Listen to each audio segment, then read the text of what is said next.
Hello everyone, Lakshmi Narayan classes के इस YouTube channel में आपका स्वागत है। आज से हम क्लास 12 फिजिक्स के कुछ इंपॉर्टेंट टॉपिक्स को डिस्कस करना शुरू करेंगे और इस सीरीज़ में हम सबसे पहले डिस्कस करेंगे गॉस थ्योरम और उसकी एप्लीकेशन। देखिए, गॉस थ्योरम समझने से पहले हम कुछ इंपॉर्टेंट टॉपिक्स या टर्म्स को डिस्कस कर लेते हैं, जैसे कि इलेक्ट्रिकल फील्ड इंटेंसिटी या इलेक्ट्रिकल फ्लक्स और एरिया वेक्टर मेरे पास क्या होता है। देखिए, इलेक्ट्रिकल फील्ड को हम डिनोट करते हैं ई वेक्टर से। इलेक्ट्रिकल फील्ड को हम डिनोट करते हैं ई वेक्टर से, जिसका फॉर्मूला मेरे पास होता है एफ वेक्टर अपॉन में क्यू। तो बेसिकली हम बोल सकते हैं the force experienced by the unit positive charge is known as the electrical field intensity. इसको एक एग्जांपल के थ्रू समझते हैं। सपोज़ कर लीजिए हमारे पास कोई मैग्नेट है जिसके दो पोल्स हैं, नॉर्थ पोल और साउथ पोल। अब ये मैग्नेट किसी दूसरे मैग्नेट को किसी पर्टिकुलर पॉइंट पी तक ही क्या कर सकता है, अट्रैक्ट कर सकता है। मैंने क्या बोला, ये मैग्नेट किसी दूसरे मैग्नेट को किसी पर्टिकुलर पॉइंट पी तक ही अट्रैक्ट कर सकता है। अब इस पर्टिकुलर पॉइंट पी तक जितना भी एरिया मेरे पास क्या बनेगा, सराउंड करेगा, इस एरिया को मैं क्या बोल दूंगा, इसका मैग्नेटिक फील्ड। इसका मतलब सिर्फ इस एरिया के अंडर ही मेरे पास ये मैग्नेट किसी दूसरे मैग्नेट को क्या कर सकता है, अट्रैक्ट कर सकता है। सेम वैसे ही अगर मेरे पास कोई चार्ज क्यू है, ये किसी दूसरे चार्ज को सिर्फ किसी पर्टिकुलर पॉइंट पी तक ही अट्रैक्ट या रिपेल कर सकता है। अगर ये मेरे पास यही चार्ज इस पर्टिकुलर पॉइंट पी से दूर चला जाता है तो मेरे पास ये चार्ज इस चार्ज को अट्रैक्ट या रिपेल नहीं कर पाएगा। तो बेसिकली मैं क्या बोल सकता हूँ, electrical field is defined as the region around that charge where its influence can be felt. इसलिए इसका फॉर्मूला मेरे पास बनता क्या है, एफ वेक्टर अपॉन में क्यू। इसका मतलब force experienced by the unit positive charge.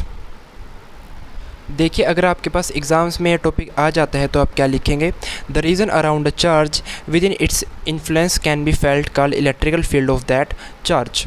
और अगर मैं इसको फॉर्मूले की लैंग्वेज में लिखूँ तो मेरे पास इलेक्ट्रिकल फील्ड किसके बराबर होता है, एफ वेक्टर अपॉन में क्यू नोट के। जैसा कि मैंने आपको बताया था, the force experienced by the unit positive charge is known as the electrical field intensity. अगर मैं इसकी एसआई यूनिट की बात करूं तो हम फॉर्मूले के अकॉर्डिंग इसकी एसआई यूनिट फाइंड आउट कर सकते हैं। जैसे आप देख पा रहे होंगे मेरे पास फॉर्मूला है E is equals to f divide by q naught. अब आप जानते हैं मेरे पास जो फोर्स होता है उसकी एसआई यूनिट मेरे पास होती है न्यूटन और चार्ज की एसआई यूनिट मेरे पास क्या होती है, कूलम। तो इसकी एसआई यूनिट मेरे पास क्या बन जाएगी, न्यूटन पर कूलम। अब हम जानते हैं इलेक्ट्रिकल फ्लक्स के बारे में। इलेक्ट्रिकल फ्लक्स को हम डिनोट करते हैं फाई से और इसका फॉर्मूला मेरे पास बनता है E डॉट डी एस। अब ये मेरे पास डॉट प्रोडक्ट है, जब इस डॉट प्रोडक्ट को मैं सोल्व करता हूँ मेरे पास बनता है ई डी एस कोस थीटा, जहाँ थीटा मेरे पास क्या होता है, एंगल होता है किस किस के बीच में, इलेक्ट्रिकल फील्ड इंटेंसिटी और एरिया वेक्टर के बीच में। तो जब भी मेरे पास इलेक्ट्रिकल फील्ड लाइन्स किसी पर्टिकुलर एरिया से पास थ्रू करेंगी उसको मैं क्या बोल दूँगा, इलेक्ट्रिकल फ्लक्स। तो मैं बोल सकता हूँ the lines whenever electric field lines pass through any particular area, this is known as the electrical flux। अगर मैं इसकी एसआई यूनिट की बात करूं तो अभी अभी हमने इलेक्ट्रिकल फील्ड की निकाली थी एसआई यूनिट, जो मेरे पास क्या आई थी, न्यूटन कूलम इनवर्स। ये मेरे पास एरिया है, एरिया की एसआई यूनिट मेरे पास क्या होती है, मीटर स्क्वायर। तो बेसिकली इसकी एसआई यूनिट मेरे पास क्या बन जाएगी, newton metre square coulomb inverse. अब समझते हैं एरिया वेक्टर मेरे पास क्या होता है। अब आपने जैसे अभी भी देखा इलेक्ट्रिकल फ्लक्स के केस में मेरे पास इलेक्ट्रिकल फील्ड लाइंस किसी पर्टिकुलर एरिया से क्या कर रही थी, पास कर रही थी। अब जो एरिया है वो बेसिकली एक वेक्टर क्वांटिटी है जिसकी डायरेक्शन हमेशा क्या होती है, परपेंडिकुलर होती है सरफेस के। अब ये टर्म्स मैंने डिस्कस इसलिए करी क्योंकि गॉस थ्योरम में इन तीनों टर्म्स का यूज़ है। आइए देखते हैं गॉस थ्योरम है क्या। गॉस थ्योरम की सबसे पहले हम स्टेटमेंट देख लेते हैं। तो गॉस की थ्योरम में ये था कि जो इलेक्ट्रिकल फ्लक्स होगा किसी भी क्लोज्ड सरफेस में वो किसके बराबर होगा, 1/एप्सिलॉन टाइम्स ऑफ टोटल चार्ज के। हम सपोज कर लेते हैं मेरे पास कोई क्लोज्ड सरफेस है, ठीक है, जैसे हमने सपोज कर रखे मेरे पास ये कोई क्लोज्ड सरफेस है, इससे इलेक्ट्रिकल फील्ड लाइंस क्या कर रही हैं, पास कर रही हैं। अब जो इसका इलेक्ट्रिकल फ्लक्स होगा बेसिकली किसके बराबर होगा, 1/एप्सिलॉन टाइम्स ऑफ टोटल चार्ज के। ये इलेक्ट्रिकल फ्लक्स है, जैसा आप देख पा रहे होंगे इलेक्ट्रिक फ्लक्स का फॉर्मूला क्या होता है, E डॉट डी एस। वो किसके बराबर होगा, 1/एप्सिलॉन इनटू में टोटल चार्ज क्यू के। अब देख लेते हैं आप इसको एग्जाम्स में कैसे लिख के आएंगे। देखिए, according to Gauss theorem, the total electrical flux through any closed surface in free space is equals to the 1 divided by epsilon naught times of the total charge contained inside the surface. That is, phi is equals to integral multiple E dot ds is equals to q divided by epsilon naught. अब हम देख लेते हैं मेरे पास actual में इसमें क्या क्या गिवन था। अब जो मेरे पास ये दे रखा है साइन, आप जानते हैं कि मेरे पास साइन किसका होता है, इंटीग्रेशन का होता है। अब जब ये मेरे पास सर्कल क्या डिनोट कर रहा है, क्लोज्ड सरफेस डिनोट कर रहा है। तो बेसिकली मेरे पास जो इलेक्ट्रिकल फ्लक्स होगा किसी भी क्लोज्ड सरफेस में वो किसके बराबर होगा, 1 divide by epsilon not times of total charge के। ठीक है, ये किसने बोला था, गॉस थ्योरम ने बोला था। अब इसकी बेसिकली हमारे पास 3 से 4 एप्लीकेशन है जो आपके एग्ज़ाम्स में जनरली आती ही आती हैं। इनमें से एक एप्लीकेशन आपको एग्ज़ाम्स में पक्का मिलेगी। आज हम इसकी पहली एप्लीकेशन को डिस्कस करेंगे जो कि है electrical field intensity due to a straight uniformly charged wire. अब देखिए इसमें हम कैसे करेंगे इसको डिस्कस। हम सपोज कर लेते हैं मेरे पास कोई यूनिफॉर्मली चार्ज्ड वायर है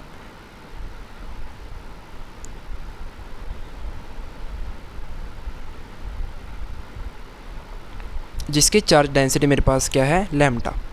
जिसकी चार्ज डेंसिटी मेरे पास क्या है, लैम्डा। अब आप जानते होंगे मेरे पास ये लैम्डा डिनोट क्या करता है, लीनियर चार्ज डेंसिटी, जिसका फॉर्मूला होता है क्या है, क्यू डिवाइड बाई एल के बराबर। अगर मैं यहाँ से चार्ज की वैल्यू निकालूंगा जो किसके बराबर आ जाएगी, q is equals to lambda into l, जहाँ मेरे पास एल होगी लेंथ और लैम्डा मेरे पास क्या होगा, लीनियर चार्ज डेंसिटी। अब हमें बेसिकली करना क्या है, हमें इस यूनिफॉर्मली चार्ज्ड वायर की इलेक्ट्रिकल फील्ड को फाइंड आउट करना है। ये किसकी हेल्प से हम फाइंड आउट करेंगे, गॉस थ्योरम की हेल्प से। अब गॉस थ्योरम लगाने के लिए हम सबसे पहले इसके अराउंड क्या ड्रॉ करेंगे, गॉसियन सरफेस ड्रॉ करेंगे।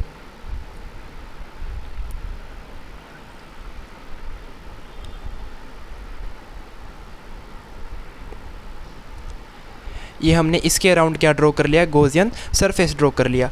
अब इस सरफेस को हम 3 पार्ट्स में डिवाइड करेंगे। ये मेरे पास होगा फर्स्ट पार्ट, ये मेरे पास होगा सेकंड पार्ट और ये मेरे पास क्या होगा, थर्ड पार्ट। इनको 3 पार्ट्स में डिवाइड करने का मेन मोटो हमारा क्या था, इनको 3 सरफेस में डिवाइड करना था। ये मेरे पास पहला सरफेस है, ये मेरे पास सेकंड सरफेस है, मेरे पास क्या है, थर्ड सरफेस है। तो हम इन तीनों एरियाज़ की मैं क्या निकाल सकता हूँ, 3 डिफरेंट एरिया वेक्टर निकाल सकता हूँ। अब जब मेरे पास फर्स्ट सरफेस है, अब आपको मैंने क्या बताया था कि कोई भी एरिया वेक्टर उस सरफेस के क्या होगा, परपेंडिकुलर होगा। अब ये मेरे पास सरफेस है, इसका परपेंडिकुलर मेरे पास कहाँ होगा, इस साइड। तो ये मेरे पास क्या होगा, इसका एरिया वेक्टर। ठीक है, अब ये मेरे पास क्या है, दूसरा सरफेस है, इसके अराउंड आप जैसे पेन है, पेन सपोज कर सकते हो। ये बेसिकली एक सिलेंडर की शेप है, ये मेरे पास उसका फर्स्ट पार्ट है, ये सेकंड, और ये जो अराउंड वाला पार्ट है मेरे पास क्या, इसका थर्ड पार्ट है। अब मैं क्या बोल सकता हूँ, जो इसका फर्स्ट पार्ट है उसके एरिया वेक्टर की डायरेक्शन मेरे पास कहाँ होगी, ऊपर की तरफ, और जो इसका सेकंड पार्ट है जो राउंड वाला शेप है उसके एरिया वेक्टर की डायरेक्शन मेरे पास कहाँ होगी, इस साइड। ठीक है, और ये मेरे पास जो थर्ड पार्ट है इसके एरिया वेक्टर की डायरेक्शन मेरे पास कहाँ होंगे, इस साइड। क्योंकि हम जानते हैं कि मेरे पास जो एरिया वेक्टर की डायरेक्शन होती है वो हमेशा क्या होती है, सरफेस के परपेंडिकुलर। इसका परपेंडिकुलर यहाँ था, इसका परपेंडिकुलर इस यहाँ था, इसका परपेंडिकुलर मेरे पास यहाँ था। अब अगर हम गॉस थ्योरम के अकॉर्डिंग देखें तो गॉस थ्योरम ने मेरे पास क्या कहा था, जो फ्लक्स होगा वो किसके बराबर होगा, वो बराबर होगा q divide by epsilon naught के, means 1 divide by epsilon naught of total charge के।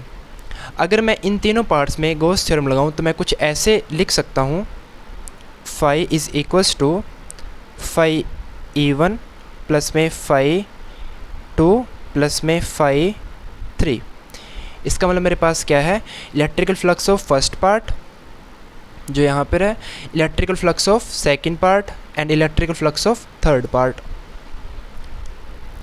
अब मैं इन तीनों पार्ट में डिफरेंट गॉस थ्योरम अप्लाई करूँगा। ठीक है, अब गॉस थ्योरम के अकॉर्डिंग मेरे पास क्या होता है, फाई इज इक्वल्स टू होता है e dot d s first plus में e dot d s second plus में e dot d s third, और ये किसके बराबर होगा, गॉस थ्योरम के according q divide by epsilon naught के।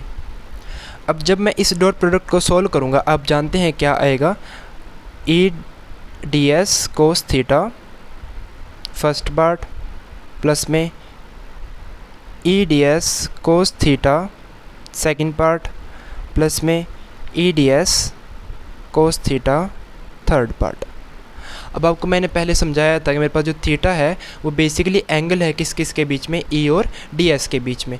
अब जब मैं फर्स्ट पार्ट की तरफ देखता हूँ तो एंगल कितना बनता है, देखो ये मेरे पास डी एस है। अच्छा एक बात और, जो मेरे पास इलेक्ट्रिकल फील्ड है उसकी डायरेक्शन मेरे पास इस साइड है, ठीक है। जो इलेक्ट्रिकल फील्ड है वो हमने ऐसे अप्लाई कर रखा है, ठीक है।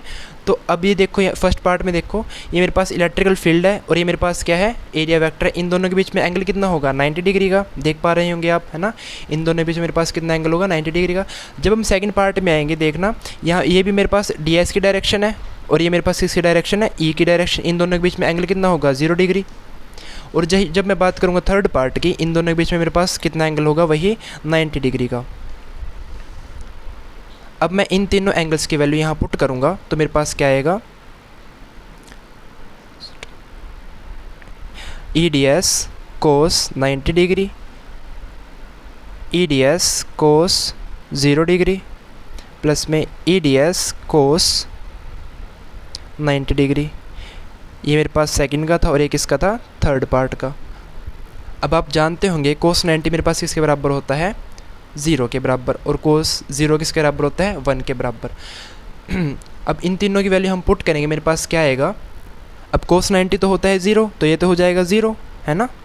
अब कोस 0 मेरे पास कितना होता है, 1 के बराबर, तो मेरे पास कितना आ जाएगा, ई डी एस, है ना, क्योंकि कोस 0 कितना होता है, 1 होता है, प्लस में ये किसके बराबर होता है, 0 के बराबर ही होगा, क्योंकि कोस 90 किसके बराबर होता है, 0 के। और ये किसके इक्वल चल रहा था, q divide by epsilon naught के इक्वल। तो बेसिकली मेरे पास फाई किसके बराबर आ रहा था, फाई मेरे पास आया था e d s is equals to मेरे पास आ गया था q divide by epsilon naught के। और ये कौन सा पार्ट था, सेकंड पार्ट का आया था, ठीक है। अब जो मेरे पास इलेक्ट्रिकल फील्ड मैंने अप्लाई करा है वो बेसिकली एक टाइप से क्या है, कांस्टेंट है। वो मेरे पास क्या है, कांस्टेंट है।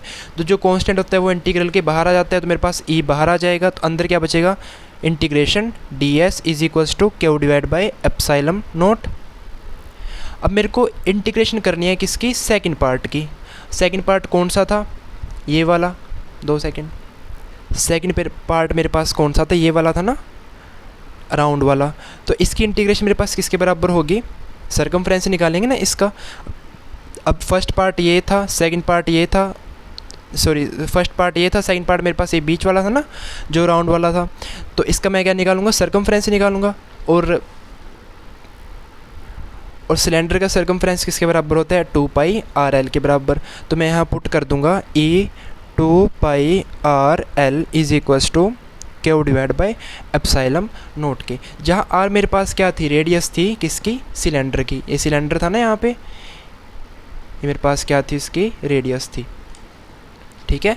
तो जब मैं यहाँ से ई की वैल्यू निकालूंगा, ई मेरे पास किसके बराबर आ जाएगा, ई इज इक्वल्स टू मेरे पास आ जाएगा Q divide by 2 pi r l epsilon naught के बराबर, है ना, 2 pi r l epsilon naught के बराबर। अब यहाँ से हम क्यू की वैल्यू पुट करेंगे। क्यू की वैल्यू हमने सबसे फर्स्ट में पुट करी, जो मेरे पास क्या थी, क्यू इज इक्वल्स मेरे पास था लैम्डा इंटू एल। हमने सपोज करा था ना कि मेरे पास जो चार्ज डेंसिटी है वो कौन सी चार्ज डेंसिटी है, लीनियर चार्ज डेंसिटी। और लीनियर चार्ज डेंसिटी का फॉर्मूला क्या होता है, क्यू डिवाइड बाई एल के बराबर। यहाँ से हमने क्यू की वैल्यू फाइंड आउट कर ली थी, जो मेरे पास क्या आई थी, लैम्डा इंटू एल। अब इस क्यू की वैल्यू मैं यहाँ रख दूंगा, जो मेरे पास आ जाएगा e is equals to lambda l divide by 2 pi r l epsilon naught के बराबर, है ना। अब एल के साथ एल कैंसिल, मेरे पास ई किसके बराबर आ जाएगा, ई आ जाएगा lambda divide by 2 pi r epsilon naught. तो ये मेरे पास आ चुकी है electrical field intensity of a uniformly charged long wire. अब आप इसको एग्ज़ाम में कैसे लिखोगे, देखिए, let a long straight conductor having charge positive q, lambda be the linear charge density of the infinitely long straight conductor and l is the length of the conductor। हमने वही consider कर लिया एक linear charge wire जिसके पास charge density कितनी है, lambda, ठीक है, और उसकी लेंथ कितनी है, मेरे पास l है। अब इसकी इलेक्ट्रिक फील्ड इंटेंसिटी निकालने के लिए हम क्या करेंगे, गॉसियन सरफेस ड्रॉ करेंगे, जो हमने किया यहाँ पे, जैसे मैंने किया थोड़ी देर पहले। अब इस गॉसियन सरफेस को मैंने 3 पार्ट्स में डिवाइड कर दूंगा, फर्स्ट पार्ट, सेकंड पार्ट और थर्ड पार्ट। अब फर्स्ट पार्ट का कुछ एरिया वेक्टर होगा। अब एरिया वेक्टर की डायरेक्शन हमेशा क्या होती है, परपेंडिकुलर टू द सरफेस। अब इसका सरफेस मेरे पास ये है तो इसका परपेंडिकुलर ऊपर की तरफ जाएगा। अब इसका सरफेस मेरे पास ये साइड वाला चीज़ है ना, तो इसका परपेंडिकुलर मेरे पास इस साइड जाएगा। और ये मेरे पास वही थर्ड पार्ट है, थर्ड पार्ट के इसका परपेंडिकुलर कहाँ जाएगा, नीचे की तरफ जाएगा ना। तो ये मेरे पास 3 एरिया वेक्टर की क्या आ गई है, डायरेक्शन आ गई है। अब मैंने लेट कर लिया, मेरे पास जो इलेक्ट्रिक फील्ड इंटेंसिटी है वो मैंने ऐसे क्या अप्लाई करिए, ठीक है। तो इलेक्ट्रिक फील्ड इंटेंसिटी की जो डायरेक्शन होगी वो इस साइड होगी, ठीक है। अब आगे क्या करोगे आप अब आपको मैंने बताया था कि मेरे पास जो चार्ज डेंसिटी होगी वो लैम्डा होगी ना, लैम्डा किसके बराबर होगा, क्यू डिवाइड बाई एल के। यहाँ से क्यू की वैल्यू क्या आ जाएगी, क्यू इज इक्वल टू आ जाएगा लैम्डा इंटू एल, वही लिखा है हमने। So the charge on the conductor would be q is equal to lambda into l. अब वही हमने इसको 3 पार्ट्स में डिवाइड कर रखा है, फर्स्ट पार्ट, सेकंड पार्ट और थर्ड पार्ट। फर्स्ट पार्ट मेरे पास कौन सा है, अपर face of the cylinder. Second part मेरे पास है curved surface of the cylinder. और थर्ड पार्ट मेरे पास क्या है, lower face of the cylinder. अब गॉस थ्योरम के अकॉर्डिंग हम जानते हैं जो फ्लक्स होगा किसके बराबर होगा, q divide by epsilon naught के बराबर। अब हम वही तीनों पार्ट्स में गॉस थ्योरम को अप्लाई करेंगे, फर्स्ट पार्ट, सेकंड पार्ट और थर्ड पार्ट में। अब जो मेरे पास एंगल बन रहा था फर्स्ट पार्ट में किस किस के बीच में, इलेक्ट्रिकल फील्ड और एरिया वेक्टर के बीच में, वो था 90 डिग्री का। सेकंड पार्ट में जो एंगल था वो 0 डिग्री था। और थर्ड पार्ट में कितना आया था, 90 डिग्री। अब कोस 90 की वैल्यू होती है 0 और कोस 0 की वैल्यू कितनी होती है 1। तो मेरे पास बेसिकली जो इलेक्ट्रिक फ्लक्स आ गया वो किसके बराबर आ गया, second part EDS Q divide by epsilon naught के बराबर। अब ई मेरे पास क्या था, कांस्टेंट था, तो इंटीग्रल के बाहर आ जाएगा, ये रूल होता है ना। अच्छा, अंदर मेरे पास क्या बचेगा, इंटीग्रेशन DS। अब जो DS है वो कर्व्ड पार्ट था, कर्व्ड पार्ट का हम क्या निकालेंगे, सर्कमफ्रेंस निकालेंगे, जो किसके बराबर होगा 2 पाई। जो कर्व्ड सरफेस होता है उसका इंटीग्रेशन मेरे पास क्या होता है 2 पाई RL। तो 2 पाई RL मेरे टोटल मेरे पास इसके बराबर आ गया Q divide by epsilon naught के बराबर। और यहाँ से हमने किसकी वैल्यू निकाल ली, E की, जो मेरे पास क्या आ गया, Q divide by 2 pi RL epsilon naught. अब यहाँ से हमने किसकी वैल्यू पुट कर दी है, क्यू की, जो मेरे पास क्या आई थी, क्यू इज इक्वल मेरे पास आया था ना लैम्डा इन 12, हमने वो पुट करी। तो मेरे पास यहाँ से वैल्यू कितनी आ गई, E की lambda L 2 pi epsilon not RL। अब L के साथ L कैंसिल हो गया और E की वैल्यू मेरे पास क्या आ चुकी है, lambda 2 pi epsilon not into R के बराबर। सो आज के लिए इतना ही। मैं उम्मीद करता हूँ आपको वीडियो अच्छी लगी होगी और आपको जो मैंने पढ़ाया वो समझ में आया होगा। अगर आपको वीडियो अच्छी लगी है तो प्लीज़ इसको लाइक करें और चैनल को सब्सक्राइब करें। और let me know in the comment section कि आपको फर्दर आगे टॉपिक्स पे वीडियोस चाहिए। Thank you.